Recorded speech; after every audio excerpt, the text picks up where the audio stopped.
Di antara keistimewaan Ramadan yang tidak bisa ditandingi, sulit didapati di waktu-waktu lainnya adalah berlimpahnya anugerah Allah Subhanahu wa taala, yang di antara sekian banyak anugerah itu adalah ampunan Allah yang ditebarkan kepada seluruh hamba-hambanya tanpa kecuali dan mencakup semua jenis dan ragam dosa yang pernah dilakukan oleh seorang hamba.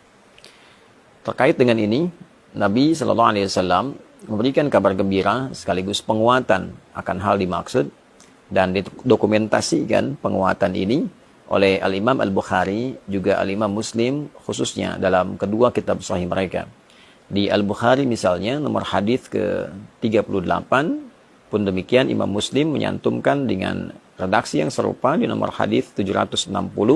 Keduanya mengambil riwayat dari sahabat Abu Hurairah Abdurrahman bin Sakhr radhiyallahu taala anhu dari Nabi sallallahu alaihi wasallam, beliau bersabda, "Man shama Ramadhana imanan wa ihtisaban, ghufira lahu ma taqaddama min dhanbi."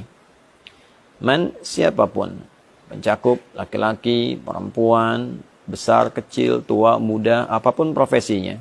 Dan ini sifatnya secara personal. Ketika disebutkan man, artinya menunjuk secara personal. Dan dia memiliki juga keumuman makna. Artinya, berlaku secara personal, namun dibuka umum bagi siapapun. Baik laki-laki, perempuan, dengan segala sifat yang telah tadi kami sebutkan. Artinya peluang ini seakan-akan Nabi memberikan beritanya secara personal kepada kita. Wahai Adi Hidayat, wahai fulan, wahai fulana. Man shama Ramadhana. Siapapun di antara Anda yang mampu menunaikan puasa Ramadan. Perhatikan kalimatnya. Kata puasa dimaksud sama diikat dengan waktu Ramadan. Jadi tidak ditemukan di waktu-waktu yang lain. Tidak di puasa Rajab misalnya. Tidak di puasa Sya'ban misalnya. Tidak di bulan hurum-hurum yang lain.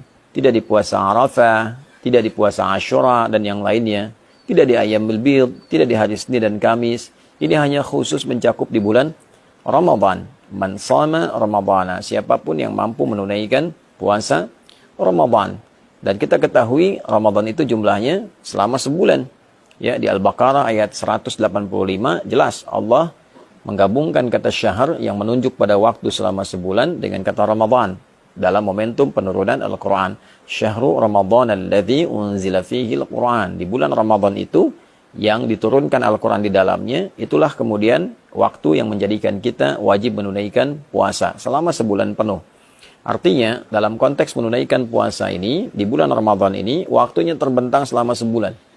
Siapapun yang mampu menunaikan puasa Ramadan, dari hari pertama, hari kedua, sampai yang terakhir selama sebulan. Dengan catatan, imanan wahtisaba. Imanan, ia kerjakan karena imannya, karena keikhlasannya pada Allah Subhanahu wa taala, keyakinannya untuk menyembah, mengagungkan dan menaati perintah Allah Subhanahu wa taala. Karena kalimat iman itu sandingannya adalah amal saleh. Jadi begitu disebutkan iman, pembuktiannya amal saleh. Misal Quran surah 103, "Wal 'asr innal insana lafi khusr illa alladziina amanu wa 'amilus shalihat."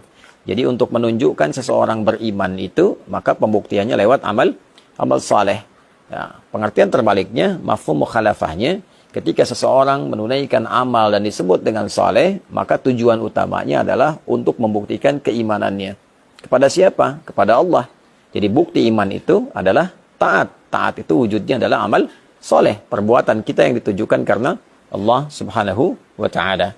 Karena itulah ketika satu kata yang menunjuk pada ibadah, kemudian disandingkan dengan kata iman, ingin memberikan kesan bahwa syarat penunaian ibadah itu dianggap benar, dianggap baik jika memang ditujukan untuk kepentingan imannya. Dalam arti dilakukan karena Allah Subhanahu wa ta'ala.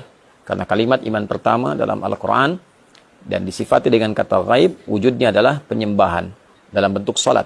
Al-Baqarah ayat ketiga, alladzina yu'minuna bil ghaibi wa yuqimunas salat.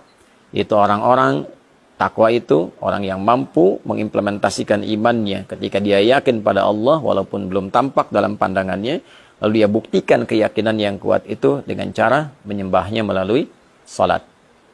Maka dari itu, ketika puasa diikat dengan kata iman, Ini ingin memberikan kesan batasan bahwa orang-orang yang akan mendapatkan jaminan keistimewaan di bulan Ramadan ini adalah syarat pertamanya, dia menunaikan puasanya hanya karena Allah, untuk membuktikan keimanannya kepada Allah. Itulah sebabnya pembuka kewajiban puasa, ayatnya diawali dengan kata panggilan iman. Ya ayyuhalladzina amanu. Al-Baqarah ayat 183. Hai semua orang yang telah menyatakan beriman. Kutiba alaikumusiyam. Dengan imanmu itu diwajibkan engkau mengimplementasikannya dengan cara menunaikan ibadah puasa di bulan Ramadan.